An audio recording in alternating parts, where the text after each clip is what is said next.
Oi gente, tudo bem? Sejam bem-vindos a mais um vídeo de história. E no vídeo de hoje nós vamos falar sobre um assunto muito interessante que cá entre nós é um dos meus favoritos de história. Eu já vou começar dando um spoiler para vocês sobre o que a gente vai falar hoje.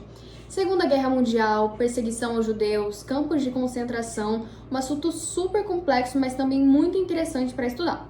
E eu vou começar a falar para vocês aqui sobre a Segunda Guerra Mundial. Bom, a princípio, para vocês entenderem um pouco sobre isso, eu vou precisar contextualizar a história aqui para vocês e explicar um pouco o que aconteceu antes, para a gente poder chegar na Segunda Guerra Mundial e vocês conseguirem entender do que eu vou estar falando. Basicamente, a Segunda Guerra Mundial ela foi quase uma consequência da Primeira. E alguns historiadores falam que foi quase uma continuação, que o que ocorreu ali foi um intervalo. Porque, querendo ou não, tudo que se deu na segunda foi consequência da primeira, certo? Então a gente já vai começar falando aqui de um país de cara, que tem a cara dessas duas guerras aí, que é a Alemanha. A Primeira Guerra Mundial, ela terminou de uma forma muito mal resolvida, confusa e com a Alemanha enfurecida. A Europa, no caso, ela já não estava em uma boa situação, ela terminou muito afetada, quebrada, economicamente falando, e a Alemanha foi um dos principais países que, assim, sofreram as consequências da Primeira Guerra Mundial. E a gente já entra com o Tratado de Versalhes, que foi uma das formas de declaração de paz entre as principais potências da Primeira Guerra Mundial. Ou seja, e ali eles quiseram meio que dar um castigo, fazer com que os perdedores pagassem por isso. E eles foram super duros com a Alemanha, tanto é que eles pagaram indenizações, eles ficaram sem exército, sem marinha. Resumindo, afetou o país assim em cheio de uma forma que os alemães ficaram super furiosos com a situação. Furiosos assim, com vontade de vingança, sabe? Porque de fato meio que acabou com eles completamente prejudicados pelo fim da guerra, pelo Tratado de Versalhes e tudo isso que rolou. Aí a gente já entra com um personagem da história que eu acho que todos vocês já ouviram falar, e é dele mesmo que eu tô falando, Hitler. Um cara que foi assim, um dos principais pontos quando a gente tá falando sobre esse período da história. A gente já pega a Alemanha nesse momento, toda completamente quebrada, e aí chega Hitler e eles começam já a colocar doutrinas da extrema-direita, que no caso a gente está falando de um nazifascismo, dentro do país deles. A gente já começa o comando de Hitler. E assim, quando você pega um país quebrado, e aí chega Hitler lá com a sua pose de bom moço, um cara que ele tá prometendo um monte de coisa, com um espírito completamente nacionalista, que é muito, muito comum, né, da extrema-direita, deles falarem isso, e aí eles vão lá, incentivam o país e tudo mais.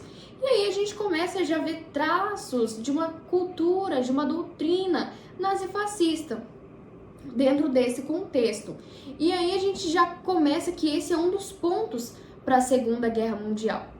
Cara, Hitler ele já estava começando, ele já meio que recriou o exército alemão, ele conseguiu tirar a economia da Alemanha do buraco que eles estavam. Então, tipo assim, o cara estava sendo super bem visto. E além disso, a gente já estava em um contexto ali que entrava a questão do comunismo também. As pessoas tinham muito receio do comunismo. Então, os outros países da Europa, eles falavam assim, pô, pelo menos o cara tá reconstruindo o exército, ele tá dando um jeito em certas coisas, antes o nazismo do que o comunismo, pensavam eles durante aquele período, porque eles realmente... Ou seja, tendo em vista todo o trabalho feito por Hitler, essa comparação entre antes e o que a Alemanha estava se tornando novamente, através do trabalho dele, e colocando também em pauta as duas ideologias daquele período, o governo dele estava sendo muito mais vantajoso. Então, assim, tudo estava sendo tolerado. E Hitler era um cara muito inteligente, muito estrategista, que a essa altura do campeonato, ele já tinha mais ou menos uma visão de uma guerra que estava por vir. Então, quando os países europeus meio que chegaram nele, porque, putz, o cara vivia fazendo guerrinha aqui e ali, conquistando diversos territórios, anexando outros, ele já teria um plano, que aquilo ali já não importaria mais, porque ele estaria com aquela potência gigantesca, e ele também havia feito 2 aliados, eu tô falando da Itália e do Japão, e esses 3 países formaram o eixo. São os 3 que fizeram parte da Segunda Guerra Mundial, eles eram aliados um com o outro. E também ele já tinha tido uma conversinha ali com a Rússia, tô falando de União Soviética, que, tipo assim, porventura ocorra uma guerra, você não me ataca, eu não te ataco, a gente tá em paz, tá tudo certo. Porém, a gente vai ver o desenrolar dessa história mais pra frente do vídeo, hein? E aí, no dia 1º de setembro de 1939, a gente teve aquele primeiro indício, tipo assim, tá começando da Segunda Guerra Mundial, que foi o ataque da Alemanha à Polônia. E foi muito triste porque eles bombardearam e foi um país que sofreu muito. Aí, passado um tempinho, a França e a Inglaterra, que deveriam continuar mesmo com essa crise que eles estavam enfrentando. E as coisas começaram a piorar muito para a Alemanha, porque os aliados conseguiram bombardear a Itália, tiraram Mussolini do poder, ele não se aliou a outros países, na verdade retiraram mesmo ele do poder. Conseguiram retomar a França, né, aquela parte que eles tinham conseguido no início da guerra, e conseguiram também recuperar territórios europeus, aqueles que eu falei inicialmente, sabe, que Hitler estava conseguindo? Ou seja, tudo começou a piorar. Aí no ano de 1942 veio a solução final, e agora entra a questão do Holocausto. Eu vou falar de forma sucinta porque mais pra frente no vídeo vai se aprofundar um pouco nesse assunto. Então, assim, os judeus, eles já eram utilizados em forma de trabalho escravo, eles eram muito maltratados, só que no ano de 1942 isso começou a se intensificar muito, de uma forma que eles utilizavam eles para trabalhar em prol da guerra, e depois, logo em seguida, eles iriam executar. E nisso foram mais de 6 milhões de judeus, que na verdade não eram só judeus, na verdade tinham ciganos não judeus, que era aquela teoria, né, de Hitler, que apenas os arianos conseguiam e que os judeus eles eram sujos, eles não prestavam. É um marco da história que nunca pode ser esquecido, um período assim imensamente triste, sanguíneo, que foi horrível. E como nada disso deu certo, os aliados, eles conseguiram pegar, né, esses campos de concentração. Na verdade, muitas pessoas nem sequer sabiam que isso estava acontecendo.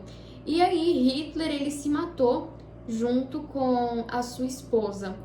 Porém, sobra um país do eixo, que no caso é o Japão. A Alemanha já tinha, né, perdido, a Itália também, e aí, mas o Japão não. E eles não queriam se render. Mas os Estados Unidos já estavam cansados e eles tinham gastado muito dinheiro com uma bomba nuclear, que foi o primeiro ataque que teve, e eles bombardearam o Japão. A princípio, eles não desistiram, logo em seguida eles bombardearam de novo, e aí eles chegaram a desistir. Porque esse foi uma surpresa para as pessoas, elas não esperavam isso, até porque bomba nuclear era algo muito, muito, muito novo para aquelas pessoas, e os Estados Unidos foi lá, estreou isso. E aí a gente tem praticamente um fim da Segunda Guerra Mundial, e eu não vou me aprofundar muito nessa outra parte aqui, que entra mais em um contexto de Guerra Fria, porque de um lado a gente tinha a Rússia, do outro lado a gente tinha os Estados Unidos, duas ideologias, a gente tá falando do capitalismo para os Estados Unidos e do comunismo para a Rússia, e aí quem colocasse a bandeirinha ali, né, na Alemanha, seria o vencedor da guerra, né, então era muito importante, assim, de muito valor para ambos, que eles conseguissem conquistar a Alemanha, mas acabou que ficou para os dois países, metade ficou comunista e a outra metade capitalista, mas aí eu já tô falando de Guerra Fria, e é assim que a gente encerra a Segunda Guerra Mundial.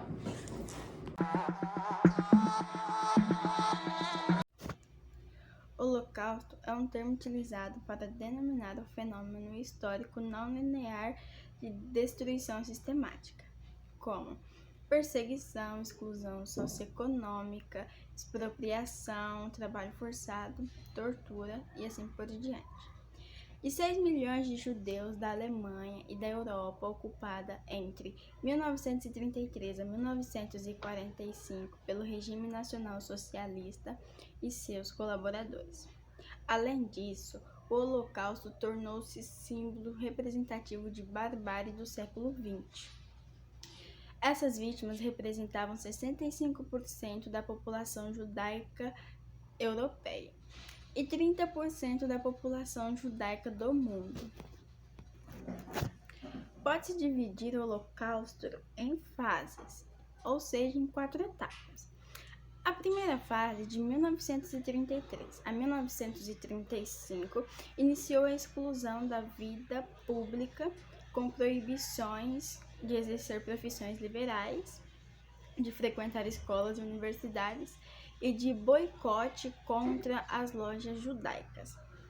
A segunda fase iniciou-se no ano de 1935 até 1938, com o isolamento e a degradação, que iniciou com a lei de Nuremberg ou Nuremberg.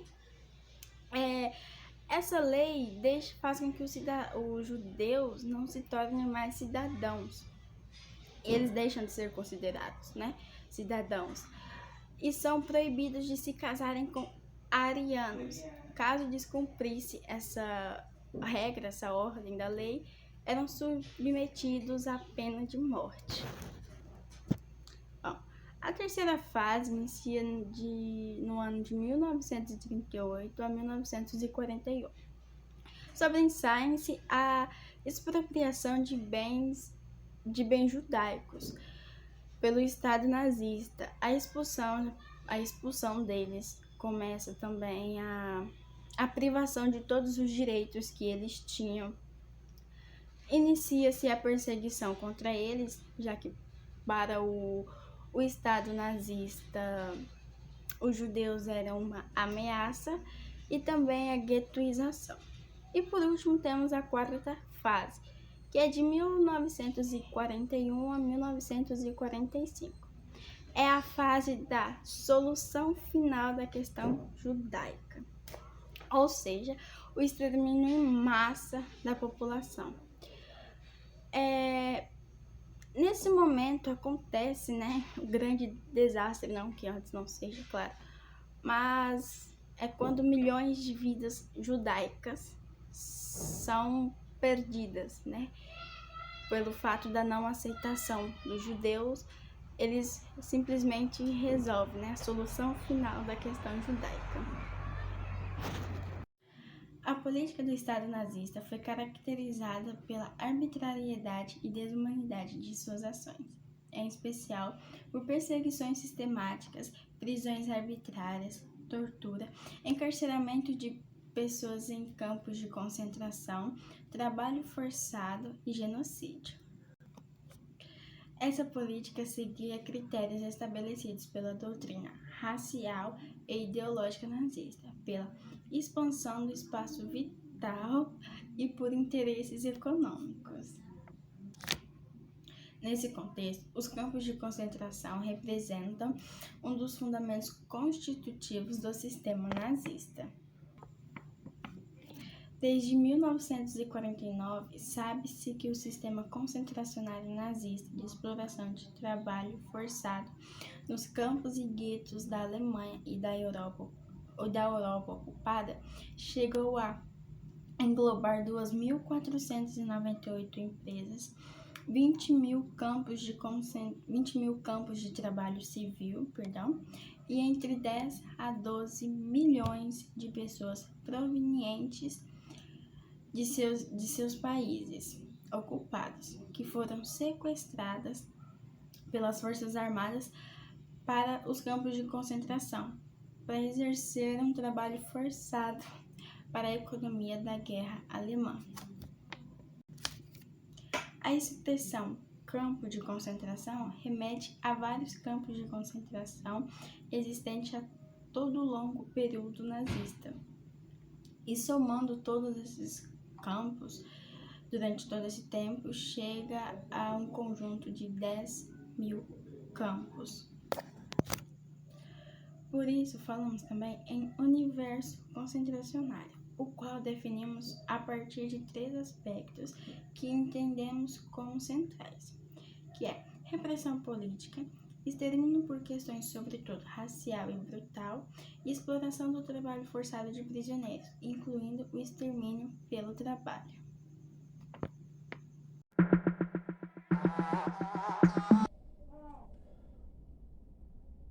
Quando Hitler subiu ao poder em 1933, Hitler não venceu a sua campanha por conta do seu discurso anti-judaísmo.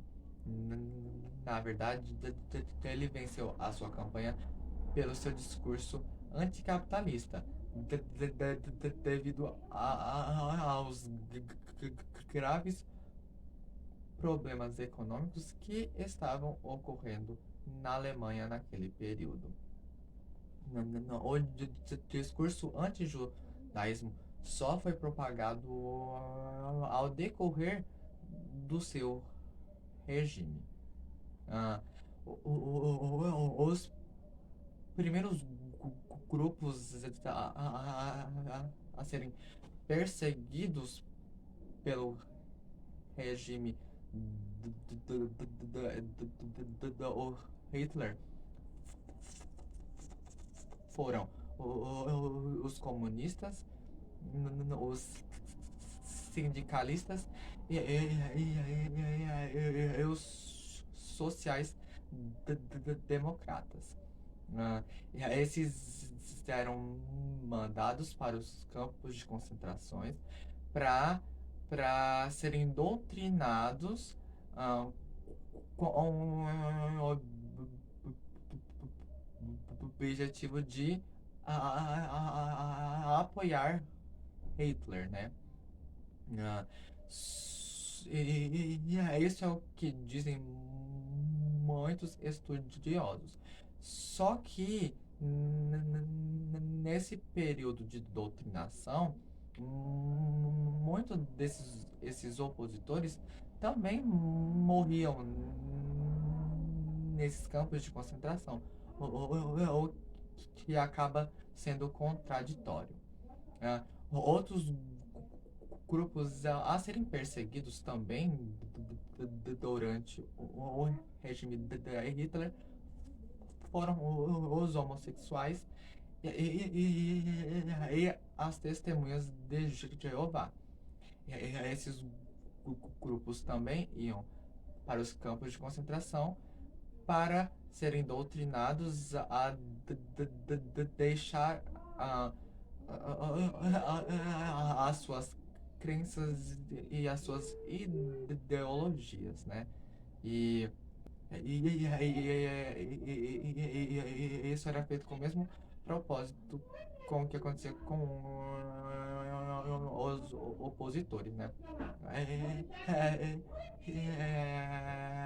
Era para doutrinação, mas acabava morrendo muita gente nesses campos de concentração. Para facilitar o entendimento de vocês, irei fazer uma cronologia das vítimas que sofreram perseguição durante o regime nazista. Em 1933, começou a perseguição para os comunistas, sindicalistas e social-democratas. Em 1935, começou a perseguição para os grupos associais. Associais seria toda ou qualquer indivíduo, toda pessoa que não fizesse parte da comunidade alemã nacional socialista, ou seja, prostitutas, delinquentes e desempregados, né?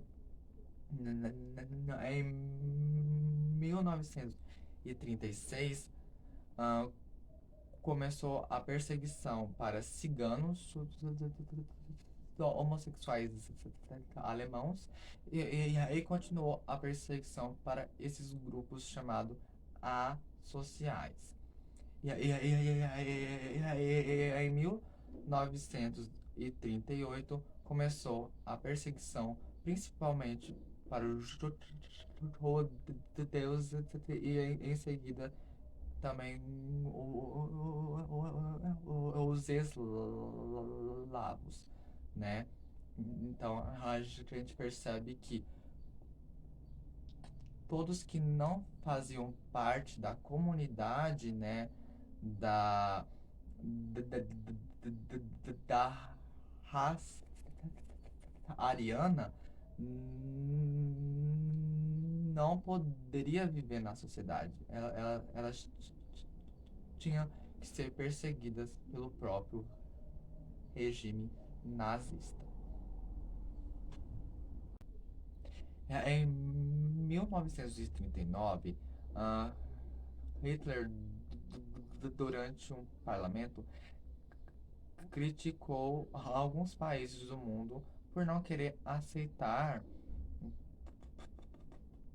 por esses países não quererem aceitar os judeus em seus países, né? Ah, e por conta disso, Hitler acabou ameaçando de, aniquilar esses judeus, né? Ah, e, isso foi chamado na história de solução final para os judeus, que poderia ser por duas formas. Ou poderia ser pelo extermínio pelo trabalho, ou poderia ser pelo fuzilamento, ou pelas câmeras de gás, né? Que vai ser chamado de eutanásia, né? Posteriormente. Esse programa de eutanásia funcionava para aquelas pessoas que, segundo o regime nazista, não mereciam ter a vida, não mereciam viver. Isso inclui pessoas judias e pessoas com deficiências, tanto física quanto mentais. Ah, As crianças com deficiências físicas e mentais, elas eram assassinadas por um gás venenoso chamado Zimbron B. E quando esses médicos colocavam no laudo médico o motivo da morte, sempre falsificava o motivo da morte, né? Então, assim, era uma coisa perigosíssima, né? A gente percebe que o regime nazista, ele queria ter um monopólio até da vida, né? Ah, Essas pessoas também poderiam ser mortas pelo gaseamento de monóxido de carbono.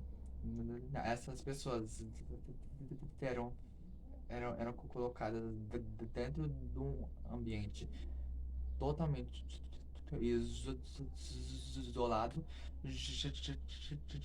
Geralmente era um ônibus, e aí essas pessoas inalavam esse monóxido de carbono, chegando a óbito, né? Chegando à morte. Aí a gente percebe, né, o quanto que a vida nesse momento histórico foi banalizada. Eles queriam tanto manter a pureza da raça, eles eram capazes de matar quem não fosse dessa comunidade alemã nacional socialista. Acreditam-se também que além dessas formas de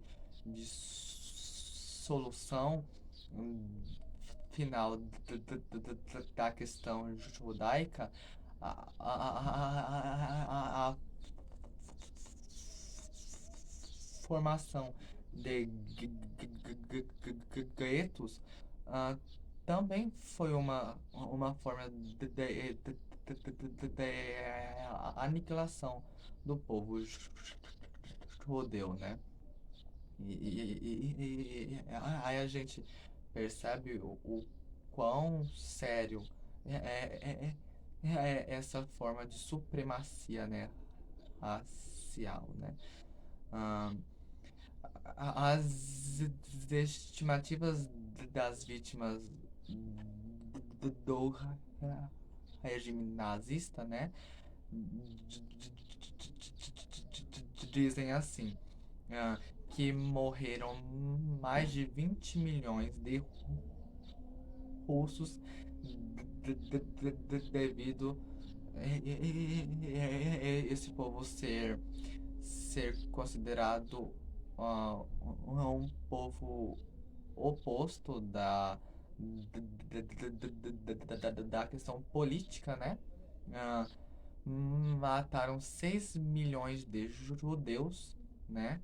Ah, Mataram 1,5 milhão de opositores políticos, né? Sendo comunistas e social-democratas. Mataram mais de 15 mil homossexuais alemão, austríacos, né?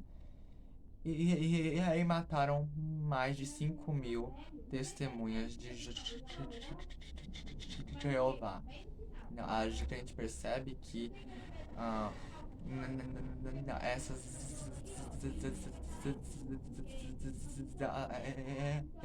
essas ações tão sanguinárias, né,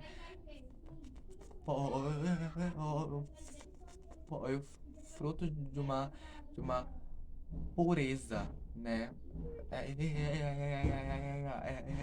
étnica, né, e que nós, como indivíduos, vamos estar alerta na questão política do nosso próprio país, né, para que isso não volte a se repetir, né.